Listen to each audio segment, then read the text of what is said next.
Hello दोस्तों, good morning. आज हम देखेंगे क्लास 10th के पोएम के सेंट्रल आइडिया, जो हमारे बोर्ड एग्जाम में 1-3 नंबर का क्वेश्चन आता है। ये वेरी वेरी इंपॉर्टेंट क्वेश्चन है, इन्हें समझेंगे। देखिए, पहला क्वेश्चन है, the central idea of the poem a tiger in the zoo. तो ये पोएम है a tiger in the zoo, इससे लिया गया है, तो इसे समझेंगे। देखिए, The central idea of the poem A Tiger in the Zoo composed by Leslie Lawrence। तो ये A Tiger in the Zoo chapter से लिया गया है और इसके जो लेखक हैं, ऑथर हैं, वो लेस्ली लॉरेंस हैं। आपको यहाँ से लेके यहाँ तक की जो लाइन है वो सारे सेंट्रल आइडिया में पुट करनी है। ओनली ये देखना है कि जिस सेंट्रल आइडिया जिस पोएम का है उस पोएम का नाम लिखना है और यहाँ पर उसका जो राइटर है उसका नाम लिखना है। फिर देखिए, the poem convey that it is a cruel to keep wild animal in small enclosure of the zoo. तो ये कविता दी गई है, जो जंगली जानवर हैं उन्हें पिंजरे में बंद करने के बारे में दी गई है। तो जो जंगली जानवर हैं, अगर उनको पिंजरे में बंद करते हैं तो उन्हें कैसा फील होता है? तो they feel angry, helpless and the unhappy. वे दुख और असहाय फील करते हैं।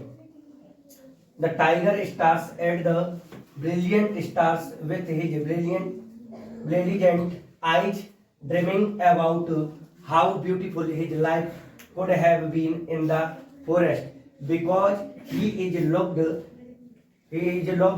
इन the cage and is helpless.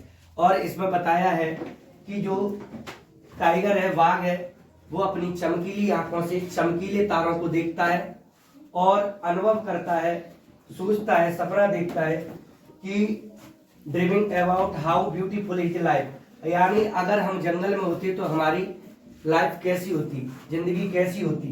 ठीक है, has been in the forest because, लेकिन he is locked in the cage and his helpless, लेकिन वो क्या है? वो एक पिंजरे में कैद है, वो एक पिंजरे में कैद है। ये एक क्वेश्चन है। दूसरा क्वेश्चन देखोगे, write the central idea of the poem how to tell wild animal. ये how to tell wild animal poem से लिया गया है। इसके जो ऑथर है वो कौन है देखेंगे।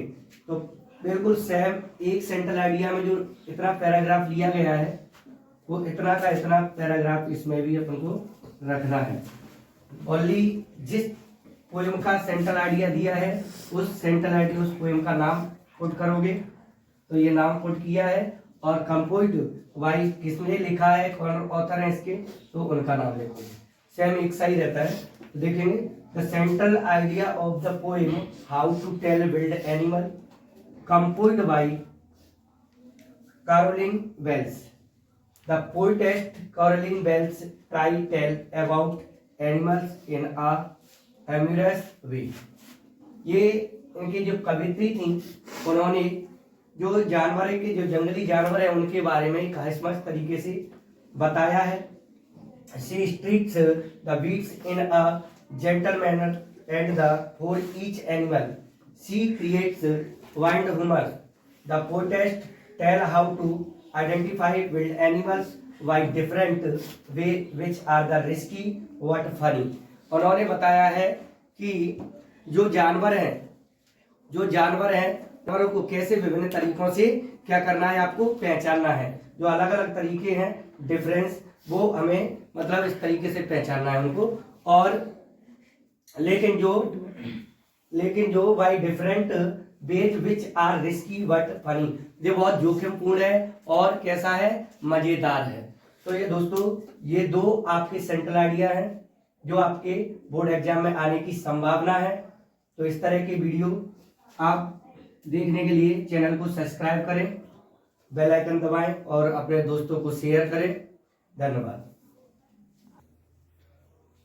तीसरा सेंट्रल आइडिया है अपना, right the central idea of the poem dust of snow. इसमें देखोगे डस्ट ऑफ स्नो, यहाँ चैप्टर का नाम क्या दिया है, डस्ट ऑफ स्नो दिया है।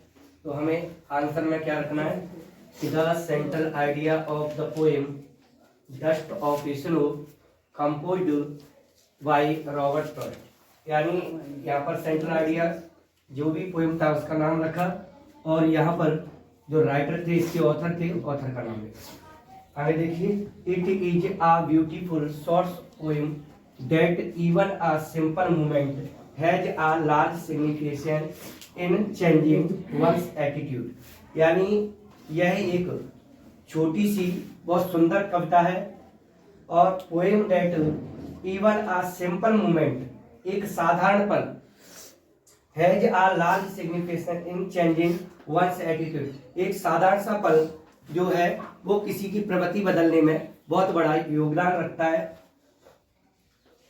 और the poet appreciate the beauty of the snowflakes which change his mood. और जो कवि ने बर्फ के छोटे छोटे टुकड़ों की सुंदरता का बारे में बताया है, काफी सुंदर बताया। और which change his mood and saved many previous movement from being wasted. जो बर्फ के छोटे छोटे टुकड़े थे उनकी सुंदरता का वर्णन किया है, सुंदरता को बताया है, प्रशंसा की है और उनकी मानसिक जो स्थिति थी वो बदल दी। जो बर्फ के छोटे छोटे टुकड़े थे उन्होंने, जो कवि था उनकी मानसिक स्थिति बदल दी और उनका जो बहुमूल्य समय था जो बर्बाद होने से उसे बचा लिया था। तो दोस्तों ये हमारे तीसरा सेंट्रल आइडिया है जो हमारे बोर्ड एग्जाम में बनने की संभावना है। तो इस तरह के वीडियो देखने के लिए चैनल को सब्सक्राइब करें, बेल आइकन दबाएं और दोस्तों को शेयर करें।